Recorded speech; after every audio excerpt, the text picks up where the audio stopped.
मारिया की जिंदगी में कमी थी प्यार और रिश्तों की, इसलिए नौशाद का इजहारे मोहब्बत वह कबूल कर बैठी। शादी कर वह अपना जीवन महकाना चाहती थी। मारिया की ड्यूटी आईसीयू में थी। जब वह बेड नंबर 5 के पास पहुंची तो सुन्न रह गई। उसके पांव जैसे जमीन ने जकड़ लिए। बेड पर नौशाद था, वही चौड़ी पेशानी, गोरा रंग, घुंघराले बाल। उसका रंग पीला हो रहा था। गुलाबी होंठों पर शानदार मूंछें, बड़ी बड़ी आंखें बंद थी। वह नींद के इंजेक्शन के असर में था। मारिया ने खुद को संभाला, एक नजर उस पर डाली। सब ठीक था। वैसे वह उसके ड्यूटी चार्ट में न था।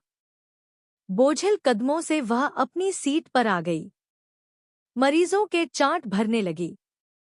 उसके दिलो-दिमाग में एक तूफान बरपा था। जहां वह काम करती थी वहां जज्बात नहीं, फर्ज का महत्व था। वह मुस्तैदी से मरीज अटेंड करती रही। काम खत्म कर अपने क्वार्टर पर पहुंची तो उसके सब्र का बांध जैसे टूट गया। आंसुओं का सैलाब बह निकला। रोने के बाद दिल को थोड़ा सुकून मिल गया। उसने एक कप कॉफी बनाई, मग लेकर छोटे से गार्डन में बैठ गई। फूलों की खुशबू और ठंडी हवा ने अच्छा असर किया। उसकी तबीयत बहाल हो गई। खुशबू का सफर कब यादों की वादियों में ले गया, पता ही नहीं चला। मारिया ने नर्सिंग का कोर्स पूरा कर लिया तो उसे एक अच्छे नर्सिंग होम में जॉब मिली। अपनी मेहनत व लगन से वह जल्द ही अच्छी व टैलेंटेड नर्सों में गिनी जाने लगी। वह पेशेंट्स से बड़े प्यार से पेश आती, उनका बहुत ख्याल रखती। व्यवहार में जितनी विनम्र, सूरत में उतनी ही खूबसूरत, गंधमी रंगत, बड़ी बड़ी आंखें, गुलाबी होंठ। जो उसे देखता देखता ही रह जाता। होठों पर हमेशा मुस्कान। उन्हीं दिनों नर्सिंग होम में एक पेशेंट भर्ती हुआ। उसका टाइफाइड बिगड़ गया था। वह लापरवाह था, परहेज भी नहीं करता था। उसकी मां ने परेशान होकर नर्सिंग होम में भर्ती कर दिया।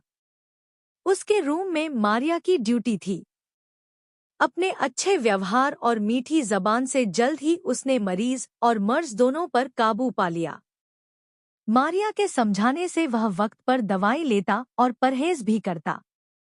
एक हफ्ते में उसकी तबीयत करीब करीब ठीक हो गई। नौशाद की अम्मा बहुत खुश हुई। बेटे के जल्दी ठीक होने में वह मारिया का हाथ मानती। वह बार बार उसके एहसान का शुक्रिया अदा करती। मारिया को पता ही नहीं चला कब उसने नौशाद के दिल पर सेंध लगा दी। अब नौशाद उससे अक्सर मिलने आ जाता। शुक्रिया कहने के बहाने एक बार कीमती गिफ्ट भी ले आया। मारिया ने सख्ती से इनकार कर दिया और गिफ्ट नहीं लिया। धीरे धीरे अपने प्यार भरे व्यवहार और शालीन तरीके से नौशाद ने मारिया के दिल को मोम कर दिया। अगर रस्सी पत्थर पर बार बार घिसी जाए तो पत्थर पर भी निशान बन जाता है। वह तो फिर एक लड़की का नाजुक दिल था। वैसे भी मारिया प्यार की प्यासी और रिश्तों को तरसी हुई थी। मारिया ने जब मैट्रिक किया, उसी वक्त उसके मम्मी पापा एक एक्सीडेंट में चल बसे थे। करीबी कोई रिश्तेदार न था। रिश्ते के एक चाचा मारिया को अपने साथ ले आए। अच्छा पैसा मिलने की उम्मीद थी। चाचा के 5 बच्चे थे, मुश्किल से गुजर बसर होती थी। मारिया के पापा के पैसों के लिए दौड़ धूप की, उसे समझाकर पैसा अपने अकाउंट में डाल लिया। अच्छी खासी रकम थी।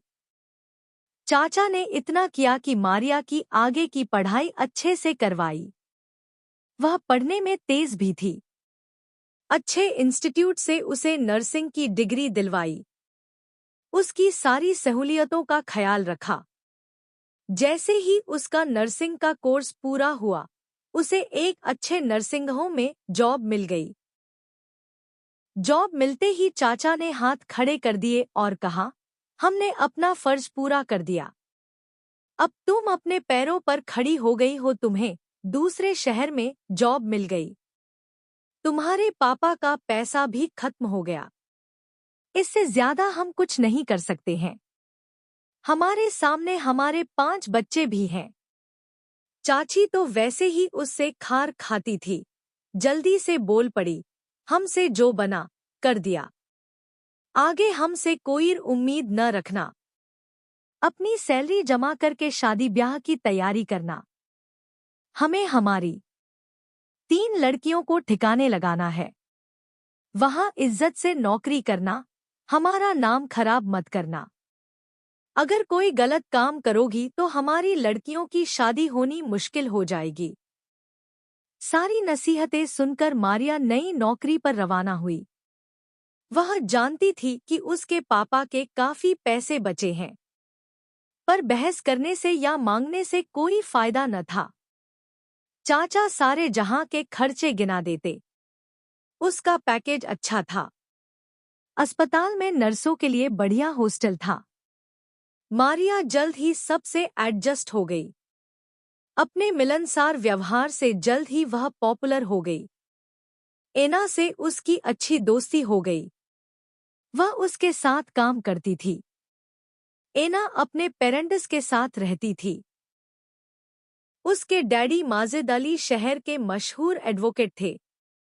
जिंदगी चैन से गुजर रही थी कि नौशाद से मुलाकात हो गई। नौशाद की मोहब्बत के जादू से वह लाख चाह कर भी बच न सकी। एना उसकी राजदार भी थी। मारिया ने नौशाद के प्रपोजल के बारे में एना को बताया। एना ने कहा, हमें यह बात डैडी को बतानी चाहिए। उन दोनों ने नौशाद के प्रस्ताव की बात माजिद अली को बताई। माजिद अली ने कहा, मारिया बेटा, मैं 8 से 10 दिनों में नौशाद के बारे में पूरी मालूमात करके तुम्हें बताऊंगा। उसके बाद ही तुम कोई फैसला करना। मारिया के मातृत्व पर लात पड़ी थी। वह बर्दाश्त न कर सकी, तलाक पर अड़ गई। नौशाद ने साफ इनकार कर दिया। मारिया ने माजिद साहब से कहा, अगर नौशाद तलाक देने पर नहीं राजी है तो आप उसे खुला जब पत्नी पति से अलग होना चाहती है, इसमें उसे खर्चा व मेहर नहीं मिलता, का नोटिस दे दें। माजिद साहब की कोशिश से उसे जल्दी खुला मिल गया। एना और उसकी अम्मी ने खूब ख्याल रखा। अम्मा 2 से 3 बार आईं। मारिया को समझाने व मनाने की बहुत कोशिश की, पर मारिया अलग होने का फैसला कर चुकी थी।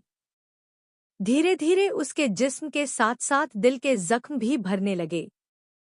3 महीने बाद उसे इस अस्पताल में जॉब मिल गई। यहाँ स्टाफ क्वार्टर भी थे। वह उसमें शिफ्ट हो गई। माजिद साहब और एना ने बहुत चाहा कि वह उनके घर में ही रहे, पर वह न मानी।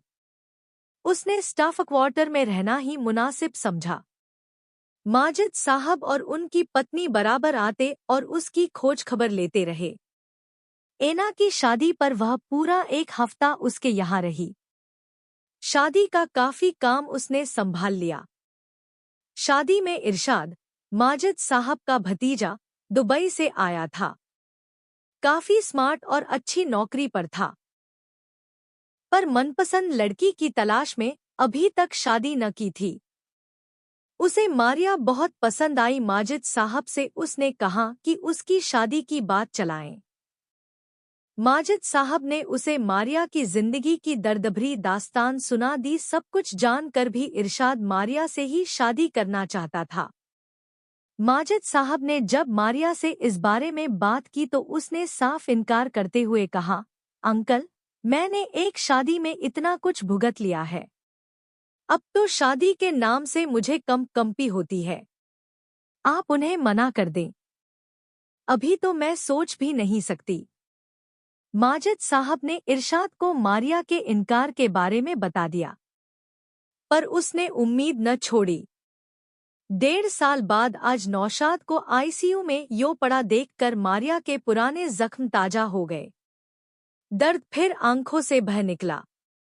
दूसरे दिन वह अस्पताल गई तो अम्मा बाहर ही मिल गईं। उसे गले लगाकर सिसक पड़ी। जबरदस्ती उसे नौशाद के पास ले गईं और कहा, देखो, तुम पर जुल्म करने वाले को कैसी सजा मिली है। यह कहकर उन्होंने चादर हटा दी। नौशाद का एक पांव घुटने के पास से कटा हुआ था। मारिया देखकर सहम गई। अम्मा रोते हुए बोलने लगी, वह इन्हीं पैरों से तुम्हें मारता था न, इसी लात ने तुम्हारी कोख उजाड़ी थी। देखो उसका क्या अंजाम हुआ। नशे में बड़ा एक्सीडेंट कर बैठा। नौशाद ने टूटे फूटे शब्दों में माफी मांगी। मारिया की मिन्नतें करने लगा। उसकी आंखों से आंसू बह रहे थे। मारिया का दिल भर आया। वह आईसीयू से बाहर आ गई। अम्मा ने उसका हाथ पकड़कर कहा, बेटा, मेरा बच्चा अपने किए को भुगत रहा है, बहुत पछता रहा है। तुम्हारे जाने के बाद तुम्हारी अहमियत का अंदाजा हुआ उसे। बहुत परेशान था, पर अब रोने से क्या हासिल था। मारिया, मेरी तुमसे गुजारिश है, एक बार फिर उसे सहारा दे दो। तुम्हारे सिवा उसे कोई नहीं संभाल सकता। मैं तुम्हारे आगे हाथ जोड़ती हूँ। तुम लौट आओ। तुम्हारे बिना हम सब बर्बाद हैं। मारिया ने अम्मा के आंसू पोंछते हुए कहा, अम्मा, अब यह नामुमकिन है। मैं किसी कीमत पर उस राह पर वापस नहीं पलट सकती। जो कुछ मुझ पर गुजरी है उसने मेरे जिस्म ही नहीं, जिंदगी को भी तार-तार कर दिया है। मैं अब उसके साथ एक पल गुजारने की सोच भी नहीं सकती। आपसे अपील है, आप अपने दिल में भी इस बात का ख्याल न लाएं। आप उसकी दूसरी जगह शादी कर दें। मारिया घर लौटकर उस बारे में ही सोचती रही। उसे लगा, अम्मा के आंसू और मिन्नतें वह कब तक टालेगी। इसका कोई स्थायी हल निकालना जरूरी है। कुछ देर में उसके दिमाग ने फैसला सुना दिया। मारिया ने माजिद साहब को फोन लगाया और कहा, अंकल, मैं इरशाद से शादी करने के लिए तैयार हूँ। आप उन्हें हाँ कर दें। अब किसी नए इम्तिहान में पढ़ने का उसका कोई इरादा न था।